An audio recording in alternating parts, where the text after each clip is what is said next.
আমি যে মনোজীব সারটা দিয়েছিলাম, এটা দিলে 1 কেজি ইউরিয়া দেওয়া লাগে। রাইজোবিয়াম মনোজীব সার যখন আমরা বীজের সাথে মিশিয়ে আমরা বুনে দেই, তখন এই যে রাইজোবিয়াম ব্যাকটেরিয়াটা শিকড়ের মধ্যে গিয়ে ঢুকে, শিকড়ের মধ্যে ঢুকে এই ব্যাকটেরিয়া আর মাসকালাই গাছ এই দুইটার একসাথে মিথস্ক্রিয়ার ফলে শিকড়ের মধ্যে গুটি হয়। বাতাসের মধ্যে কিন্তু 78 ভাগ নাইট্রোজেন আছে, কিন্তু এই নাইট্রোজেনটা কিন্তু গাছে নিতে পারে না, কিন্তু ওই ব্যাকটেরিয়াটা নিতে পারে। সেই এটাকে ব্যবহার উপযোগী করে ভিতরে নিয়ে আসে গুটির ভিতরে। তারপর নাইট্রোজেন এনজাইমের সাহায্যে সে অ্যামোনিয়াম আয়নে রূপান্তর করে। ওই অ্যামোনিয়াম আয়নটাই হলো এই উদ্ভিদের জন্য নাইট্রোজেন, যেটা সাদা সার আপনারা ব্যবহার করেন, এই সাদা সারের ব্যবহার উপযোগী ফল। গাছে যেভাবে খেতে পারবে ওইটার ওই আয়নে পরিণত করে ফেললো, তাহলে কি আর ইউরিয়া দেওয়া লাগবে?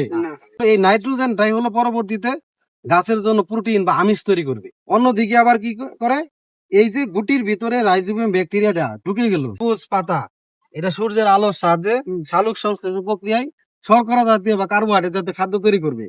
খাদ্য তৈরি করলে ওই ভিতরে যে ব্যাকটেরিয়া বসে বসে কি খাদ্যটাও খাবে, তাহলে গাছে কি পাইলো?